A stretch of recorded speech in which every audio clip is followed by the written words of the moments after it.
చంద్రబాబు నాయుడు గారు అబద్ధాలు నిజంగా చెప్తే చూస్తే నిజంగా ఎలా ఉంటాయంటే ఒక కథ గుర్తుకొస్తుంది.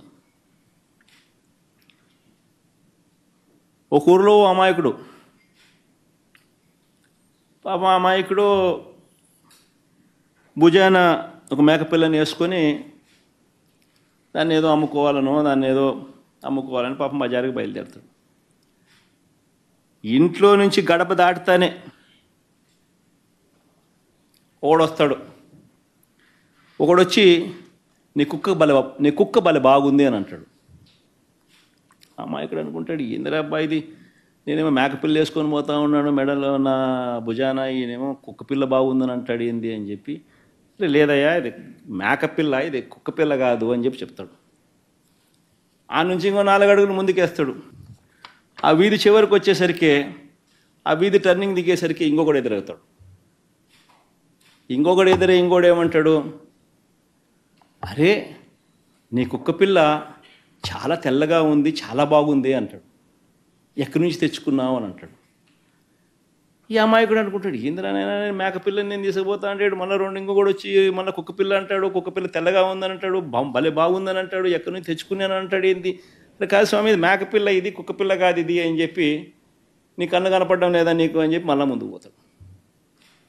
మళ్ళీ ఆ నుంచి ఇంకో కిలోమీటర్ ముందుకు పోయేసరికి ఇంకోడు కనపడతాడు. ఇంకోడు కనపడి, నీ కుక్కపిల్ల బలి బాగుంది, నాకు అమ్ముతావా అని అంటాడు.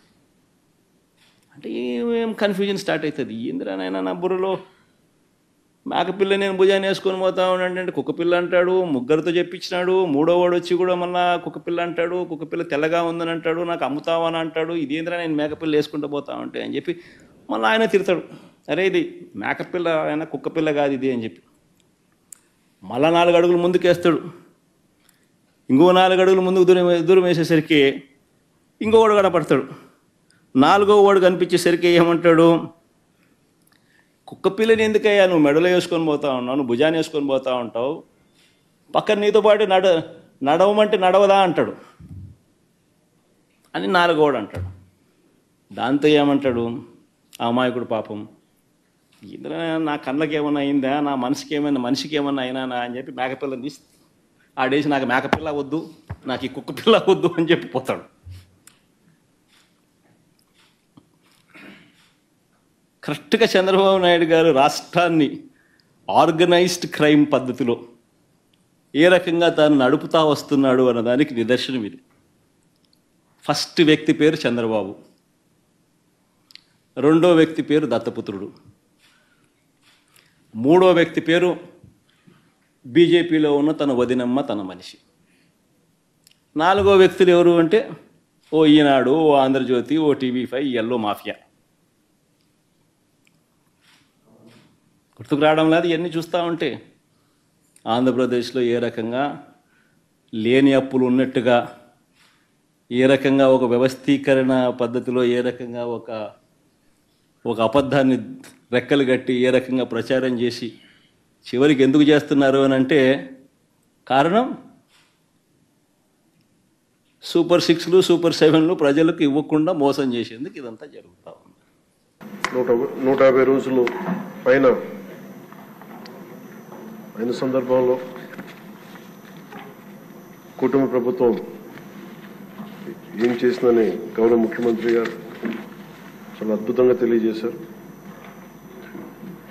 ఈ కష్టం వెనుక ఒకసారి మనం చేసిన విషయాల కంటే కూడా ముందు మనం మాట్లాడుకోవాల్సిందే, మనం ఏం ఇన్హెరిట్ చేసాం, ఏం వారసత్వంగా వచ్చినాయి ఒకసారి చూస్తే అధ్యక్ష, గుంతలు, శిథిలమైపోయిన రోడ్లు, విచ్చలవిడిగా పెరిగిపోయిన గంజాయి వనాలు, ఇసుక దోపిడీలు, రివర్స్ టెండరింగ్లు, నిర్వీర్యం అయిపోయిన పంచాయతీలు, ఆరోగ్యశ్రీకి ఇవ్వని డబ్బులు, రామతీర్థం రాముల వారి విగ్రహం నరికివేతలు, 219 ఆలయాలు అపవిత్రం చేయడాలు, మద్యం దోపిడీలు, ఎర్రమట్టి దిబ్బల దోపిడీలు, కూల్చివేతలు, వీటిని వారసత్వంగా తీసుకొచ్చాం అధ్యక్ష. ఆ వారసత్వం మనకి సంక్రమించిన తర్వాత గత ఎన్నికల సమయంలో ఈ వరుస దోపిడీలు, వీరి అరాచకం చూసి ఏ విధంగా దీన్ని రాష్ట్రాన్ని తిరిగి గాడిలో పెట్టాలి అని ప్రతి ఒక్కరి ఆకాంక్ష అధ్యక్ష. ఆ సమయంలో 3 సార్లు ముఖ్యమంత్రిగా చేసి ఈ రోజున భారతదేశంలో తెలుగువారు భారతీయులు ఎక్కడున్నా సరే దాంట్లో దాదాపు సగం వంతు తెలుగువారే ఉండడానికి ముఖ్య కారకులు. నాలెడ్జ్ ఎకానమీ అనేది ప్రాతిపదిక చేసుకుని దాన్ని దేశమంతా విస్తరించిన ఒక విజనరీ. అలాంటి అనుభవం గల ఒక పాలసీ మేకర్ ముఖ్యమంత్రి, ఆయన్ని కూడా ఇబ్బందులు పెట్టి ఆ రోజు జైల్లో పెట్టినా, ఆయన్ని ఎన్ని రకాలుగా పెట్టినా ఒకటే అనుకున్నాం, ఇలాంటి వారసత్వంగా వచ్చిన సమస్యలను మనం ఎలా అధిగమించగలం అని. ఈ రోజున 150 రోజుల పాలనలో ముఖ్యమంత్రి గారు చెప్పింది, గౌరవ ముఖ్యమంత్రి గారు చెప్పింది చాలా ఉత్సాహం ఇచ్చింది, ఉత్సాహాన్ని నింపింది, భవిష్యత్తు పట్ల విశ్వాసాన్ని తీసుకొచ్చింది. సో మనస్ఫూర్తిగా వారికి నా ధన్యవాదాలు తెలియజేసుకున్నాను అధ్యక్ష. నాకు సంపూర్ణమైన విశ్వాసం ఉంది అధ్యక్ష. ఇది మొన్న మహారాష్ట్రకి వెళ్తే నేను ఆ మాట చెప్తున్నప్పుడు ప్రతిసారి మన రాష్ట్రం మీద చాలా బాధ అనిపించింది. మహారాష్ట్ర $1 ట్రిలియన్ ఎకానమీ అవ్వాలని మనస్ఫూర్తిగా కోరుకుంటున్నానని. నా మనసులో ఇబ్బంది పడింది ఏంటంటే మన రాష్ట్రానికి ఎందుకు అది బలంగా చెప్పలేకపోయాం అనేది. కాకపోతే మనకు వారసత్వం వచ్చిన సమస్యలు కాబట్టి ఆ రోజున చెప్పలేకపోయాను. ఈ రోజు నాకు 150 రోజుల గౌరవ ముఖ్యమంత్రి గారి అనుభవంతో కూడిన ఈ పాలనలో నాకు సంపూర్ణమైన విశ్వాసం ఉంది అధ్యక్ష. ఆంధ్రప్రదేశ్ $1 ట్రిలియన్ ఎకానమీగా అతి త్వరలోనే ఈ 5 సంవత్సరాలు వెళ్తుందని మనసు సంపూర్ణ విశ్వాసం ఉంది. $1 ట్రిలియన్ మన ప్రజలకు అర్థం అవడానికి 7,65,000 కోట్ల ఎకానమీ. గత ప్రభుత్వం మనల్ని ఎకానమీని నిర్వీర్యం చేసింది, ఇబ్బంది పాలు చేసింది, అన్ని రంగాల్లోనూ రాష్ట్ర ప్రభుత్వాన్ని వెనక్కి తీసుకెళ్లిపోయింది. ఈ పరిస్థితుల్లో గౌరవ ముఖ్యమంత్రి గారి అనుభవం, మీ పారదర్శకత, మీ విజనరీ దృష్టి, ఇవన్నీ కూడా మాకు ఈ $1 ట్రిలియన్ ఎకానమీ వైపు పరిగెడుతున్నాయని అన్న దాంట్లో ఏమాత్రం సందేహం లేదు అధ్యక్ష. అలాగే మన గత ప్రభుత్వం చివరికి పాస్బుక్లో కూడా గత ముఖ్యమంత్రి గారి ఫోటోలు పెట్టుకోవడం, అలాగే ఏ పథకాలకైనా సరే కేవలం వారిది పెట్టుకోవడం చాలా ఇబ్బంది కలిగజేసింది అధ్యక్ష.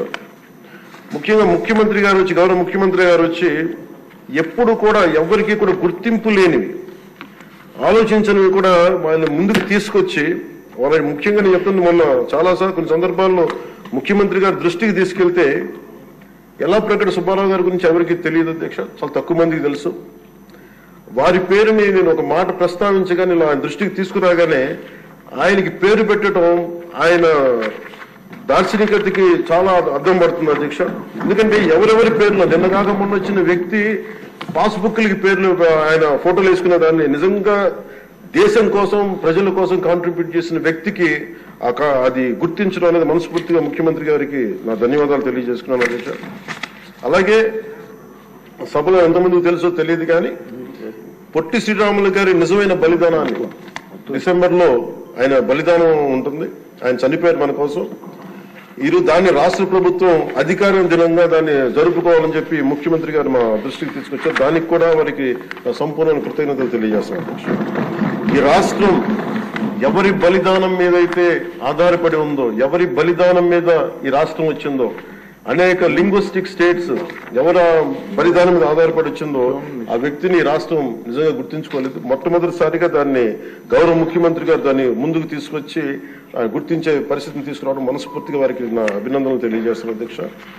అలాగే కన్యకా పరమేశ్వరి ఈ ఆవిరి బలిదినాన్ని కూడా అధికార దినోత్సవంగా జరుపుకోవటం నిజంగా వారికి మనస్ఫూర్తిగా నా ధన్యవాదాలు తెలియజేస్తాను అధ్యక్ష.